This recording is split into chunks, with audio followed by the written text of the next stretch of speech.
we lied to you, didn't we? Yeah, we lied. We said we were going to do 2 albums. We're actually going to do 2 more. Why? That's just for shits and giggles. Yeah. All right, we're going to do 2 more. I'm going to review my all-time favorite. This is Black Sabbath's Mob Rules. Okay? This is a great album, man. And it does rule. It does rule. Okay? And the other one we're doing is Judas Priest Metalworks compilation. Very good. If you don't know Priest, Turn it up, John. or if you do know Priest, this really does have the best of Priest music on it. Good stuff here. Dual disc. Excuse me. You can edit that out. No, we're going to leave it in. We'll just say it again. Just say it. Get your hand off the picture so people can see it. And this is Judas Priest Metalworks. A great compilation. Dual disc set. And it does have the best of Judas Priest. If you know Priest, you'll like it. If you don't know Priest, this is a good selection of their music, old and new. So there it is, Judas Priest Metalworks.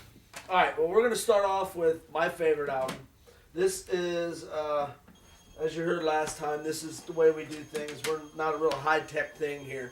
Absolutely not. But this is Mob Rules. And this album came out in probably 1981.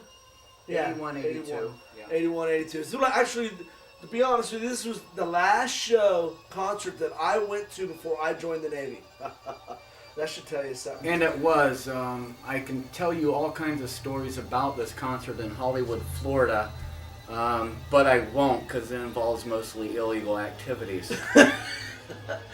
Lots of drugs and lots of alcohol for people that were underage at the time. A little history with Black Sabbath and Ronnie James Dio was a frontman at the time.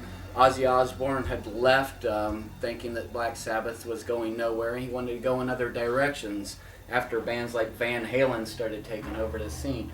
They grabbed Ronnie James Dio and for several albums made 2 history. Albums. Yeah.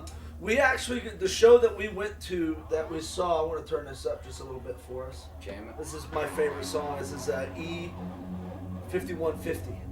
So, geez, where did you get the Van Halen got an album from? Yeah. Okay, but when we saw this show down in Hollywood, Right. this was the actual lineup, okay? On this album, it's Vinny Pace playing drums with Geezer and Tommy on guitar and bass. Okay, when we saw the show, it was the show that Bill Ward had come back for on the tour. Yeah. So it was actually the original backing band of Bill Ward, Tony Iommi, and Geezer Butler with Ronnie James Dio in the front. Right.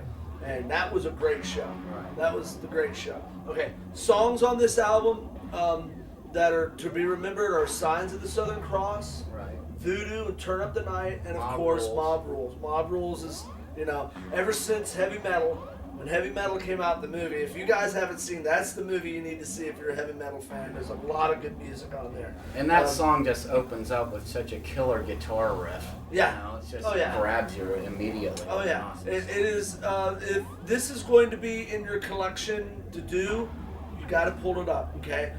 Now they're out touring as Heaven and Hell, which Right. is basically Black Sabbath doing stuff with Ronnie James Dio, Right. and I guess they're doing stuff off of the Dehumanizer album, Right. Mob Rules, and Heaven and Hell. Heaven and Hell. So, which is another great album. So, If you can see that, go see it. You'll get a taste of what we saw in Hollywood, Florida in the early 80s, which rocked. And saying that, Ronnie James Dio is an awesome vocalist with Black Sabbath. I never liked much that he did before or after, though he has done a ton of work, and a lot of people like him. Personally, I think he's an asshole, but he did a wonderful job writing music with this band. Oh yeah, when personalities have nothing to do with what the person can do on stage and what their personality is on stage. What you see on stage or on TV or on film is totally different from what they're really like. But this era of Black Sabbath was a very good era of Black Sabbath. Don't get me wrong, I loved the Ozzy years. I thought the Ozzy years was great. I loved the Ronnie James Dio years. They were as good as the Ozzy years. Right. Stuff after that, I can't. What's his name? Glenn Hughes or whatever. Joe Lynn Turner, or Joe whoever Lynn the hell. Turner. I don't know who the hell Iommi was thinking. What Iommi's doing now, though, is bringing in all these albums, like the Fuse albums and all that, where they bring all these different singers in and doing stuff. Yeah, which is is cool. great. And you get those albums, you'll love those. But definitely, you have to get Mob Rules to be in your collection. It is definitely has to be there. And it's metal as metal was then. It's just ass kicking stuff.